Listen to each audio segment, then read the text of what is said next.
Several years ago, when I was a much poorer GM, I ran a pulp spy game set during World War II. Against my better judgment, I allowed the friend of one of the players to join. We'll call him Frank. The party was investigating occult happenings in northern Africa and had come across a small town wherein they encountered a female NPC. I had planned a limited role for her in the campaign, but Frank had other designs. Every time the party tried to leave town, Frank would find some reason to stay, delaying their departure. He rarely approached the NPC, and when he did, his conversation was tepid. He made a couple of comments about being attracted to her character, but nothing would lead me to believe he was obsessed with her. To drive the plot forward and get the party moving, the enemy burned down the business the NPC and her father ran. They both died in the blaze. That's when everything went sideways with Frank. He was angry at me for killing the love of his life, his words. He had planned to marry her, and I ruined everything, his words. Immediately, he had his character leave the group and travel back to his home in New York. I informed Frank that I had no interest in running his solo game in New York, and he agreed, but still insisted on going there. The next week, Frank was not at the game. We all assumed he had quit, and we continued without him. About 45 minutes into play, there was a knock at the door. Frank apologized for being late and proceeded to lay on the living room couch in the dark within view of the table where the rest of us were gaming. I would ask him from time to time what he was doing, and he would give mundane answers like registering at the university, looking for an apartment, etc. As the night wore on, I checked in with him less and less. When the session ended, I had a private conversation with him and reiterated that he needed to find a way to join the game everyone else was playing or stop gaming with us. He said he understood and would have to think about it. The next week he arrived late again and laid on the couch and did the same mundane actions. At the end of the session, I asked him again to either join the group or leave. He said he saw no reason to join the group. "Then you'll have to leave the game or create a new character," I replied. "But I don't want a new character," he said.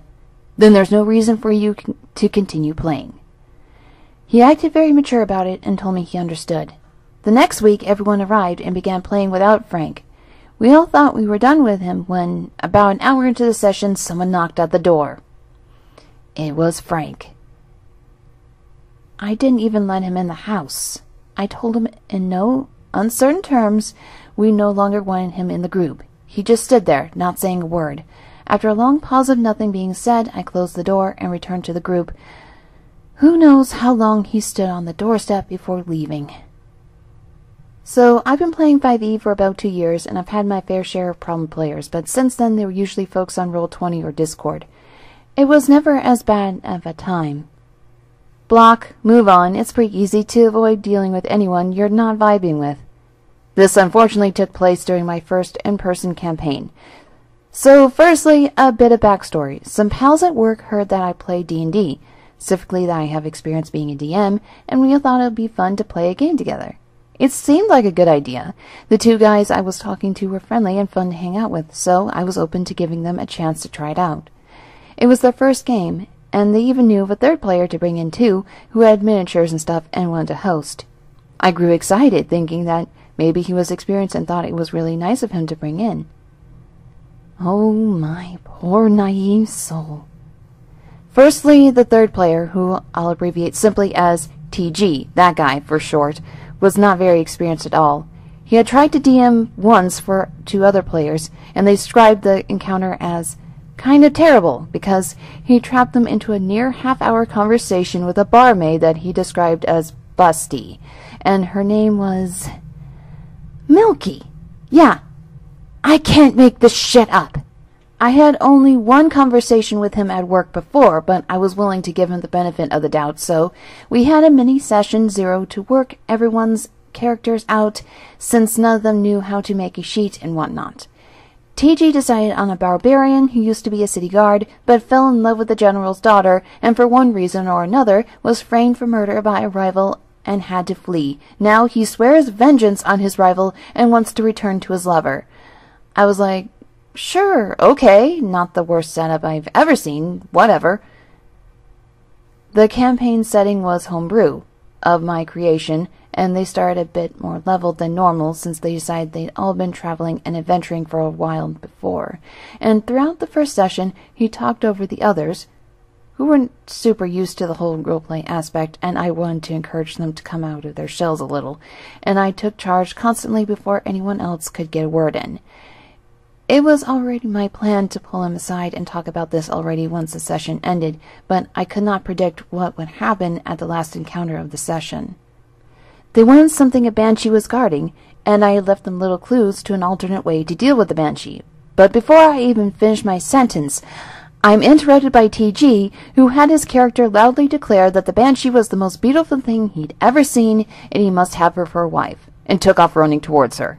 She screamed, and unfortunately everyone was in range, and everyone failed their con throws, meaning everybody's HP dropped to fucking 0. I could not believe that happened, but I tried to play it off like everything was fine. It was getting late anyway, so I told them we'd figure out what happens next when we meet again. I never played with TG again. I'm still good friends with the other two. You don't really talk to TG anymore either, but a bit more info about TG as well. He bragged to me, we literally barely knew each other, I'm just some random chick at work, that he joined a completely NSFW Roll20 game. Has called me a prude when I said I would not RP a whole sex scene in front of everyone in my games. Recommended a Star Wars video game to me by insisting the selling point was that you can own a slave and shock her if she disobeys you. I have not played a game in person since, but I'd like to someday. A few years ago, while I was still in college, I was playing my first ever long-term D&D campaign with a few friends I met through the school's theater program. I did not know the group very well before playing, but at the start, it was a lot of fun. The DM did great voices, got really into character, played music, the whole 9 yards. The campaign we were playing was a homebrew game that the DM had spent over a year writing, and all in all, it was pretty good. There was a pretty substantial side plot going on through the whole game regarding my warlock patron, who kept showing my character nightmares and trying to get her to do all sorts of evil stuff. You know, classic warlock things, but I was playing a hero and did a pretty good job resisting turning to the dark side. It got to a point late in the game that me and my party really wanted to kill my patron for a number of reasons, but mostly because my character wanted the nagging voice out of her head. Skipping ahead to the later levels, we found ourselves trapped in the same plane as my patron, who promises to let us leave if we do a job for her. We do, sort of, choosing to follow the letter of what she asked rather than the spirit. Needless to say, my patron was not happy and decided to trap us in her lair, which was basically a series of rooms, each meant to represent the 7 deadly sins. If you don't know, those sins include pride, greed, envy, gluttony, wrath, sloth, and lust. I will not go into the other rooms because I'd be here all day, so I'll skip ahead to the one in question. All the rooms were designed to basically make us commit the sin, and committing the sin was the only way to move forward in the dungeon, so I pretty much fucked up. But the worst was the lust room. Readers beware, here's the NSFW part. CW for mentions of rape. Let me say again that I was still relatively new at the time, and given the same situation now, I know I would have handled it very differently, but I did not know at the time how abnormal this was for the game. We enter the room to find a room that's empty except for a bed that has a woman chained to the middle. Our first reaction is of course to unchain her, which I try to do with my lockpicks. Does not work. So our paladin tries to break the chains and the bed. Does not work. The woman on the bed is crying, asking us to let her go, etc. And you can bet we tried our best. But our DM has this evil look in his eyes, and we can all see where this is going. I was getting pretty frustrated at this point. I was the only girl in the group, and you can bet your ass I was not okay with what was going on. No one else at the table was, but I was the most vocal. I spent the next 30 minutes telling my DM that I was not going to rape anyone, and we were not going to kill her, and if that meant dying in the room, then so be it. Eventually he said fine, and that the woman on the bed agreed and was willing, but that one of us still had to have sex with her. We did so we could get the hell out of that room and have it done with, but that whole experience has stuck with me.